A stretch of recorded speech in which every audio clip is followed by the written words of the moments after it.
এই মুহূর্তে সবকথেকে বড় খবর আপনারা দেখতে পাচ্ছেন মুর্শিদাবাদ মিডিয়া ইউটিউব চ্যানেল। সামনে বিধানসভা ভোট।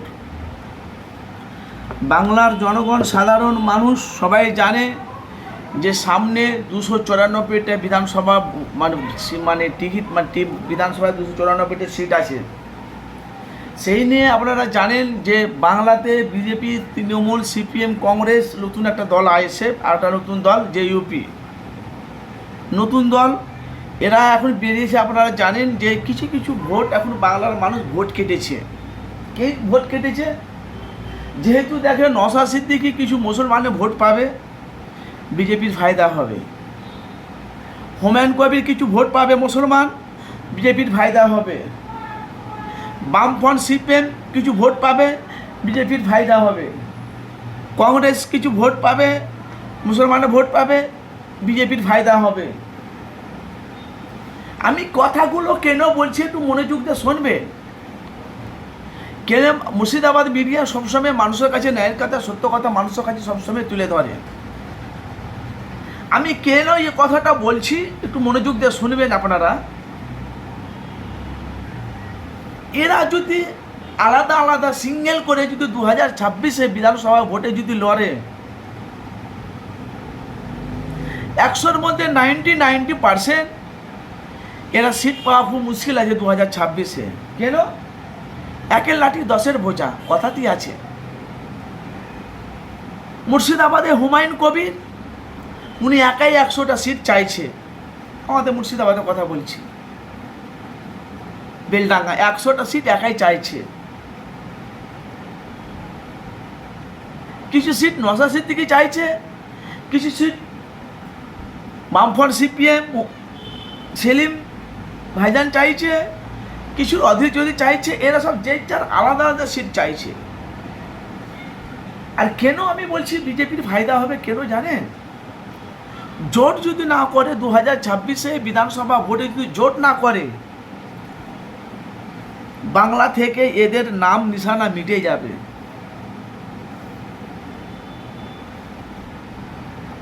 কেন 2021 থেকে 2025 পর্যন্ত যেভাবে আইএসএফ যেভাবে মানুষের কাছে পৌঁছাচ্ছে, আর প্রায় 3 মাস থেকে যেভাবে মুর্শিদাবাদে হুমায়ুন কবির যেভাবে মানুষের কাছে পৌঁছাচ্ছে, আসমান আর জমিন তরি তফাৎ।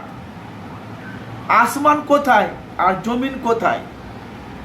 তরি তফাৎ। আমার জ্ঞানে বলে 2026-এ বিধানসভা ভোটে যদি এরা জোট হয়ে যদি লড়ে, 294টা সিটের মধ্যে ইনশাল্লাহ এরা অনেক কটা সিট 2026-এ বিধানসভায় ভোটে ওরা অনেক কটা সিট পেয়ে যাবে 2026-এ যদি জোট করে। আর জোট যদি না করে তাহলে এরা নিজের পায়ে নিজে কুড়লবে, কোপ মারবে। এটা কিন্তু বাস্তব। আরে লোকসভা নির্বাচনে দেখেছি তো খুদ, নওশাদ সিদ্দিকী 17টা প্রার্থী দিয়েছে, 17 জায়গায় 0, একদম পুরো গোল 0। বামফ্রন্ট সিপিএম গোল 0, কংগ্রেস গোল 0 হয়ে গেছিল। মালদাতে একটা সিট পেয়েছিল 2026 লোকসভা নির্বাচনে ভোটে। ইতিহাস এখনো রয়ে আছে। বিজেপি মুসলমানকে নিয়ে তাস খেলছে, বিজেপি মুসলমানের ধর্মকে নিয়ে তাস খেলছে। কিন্তু বাংলার মানুষ এখন বুঝতে পেরে গেছে 2026-এ জোট না হলে এরা বাংলায় কিছু করতে পারবে না। জোট অবশ্যই দরকার। কেন আমি মুর্শিদাবাদ মিডিয়া সবসময় মানুষের কাছে ন্যায়ের কথা, সত্য কথা সবসময় মানুষের কাছে তুলে ধরছি।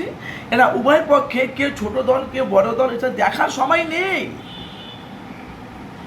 দেখার সময় নেই। তাড়াতাড়ি জোট করে 2026-এ লড়ুক বামফ্রন্ট সিপিএমকে। বাংলার মানুষ, লক্ষ লক্ষ বাংলার মানুষ তার বামফ্রন্ট সিপিএমকে চাইছে, নতুন দলকে কেউ চাইছে না।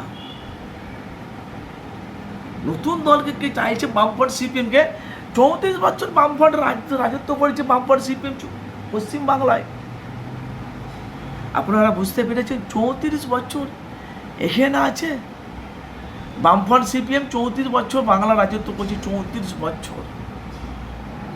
মানুষ একটা পরিবর্তন চেয়েছিল, পরিবর্তন চাইতে যে বাংলা দুর্নীতিতে ভরে গেল। 2026-এ মুখ্যমন্ত্রী মমতাই হবে, কিন্তু মাঝখানে বিজেপির ফায়দা হবে এরা যদি জোট না করে। বন্ধুরা একটু মতামত জানাবেন। কেন আমি মুর্শিদাবাদ মিডিয়া সবসময় মানুষের কাছে সত্যটা তুলে ধরি। আপনারা কি চাইছে, দুর্নীতিতে ছেয়ে যাক নাকি? জোট যদি না হয় ছোট দলের নাম সারা বাংলা থেকে মুছে যাবে। আমি আপনাদের কাছে এর আগেও বলেছি, এখনও বলছি, একের লাঠি 10-এর বোঝা, আসমান জমিন তরি তফাৎ। অবশ্যই আপনাদের মূল্যবান মতামত জানাবেন। কেন 2026-এ বিধানসভা ভোটে যদি এরা জোট হয়ে যদি লড়ে,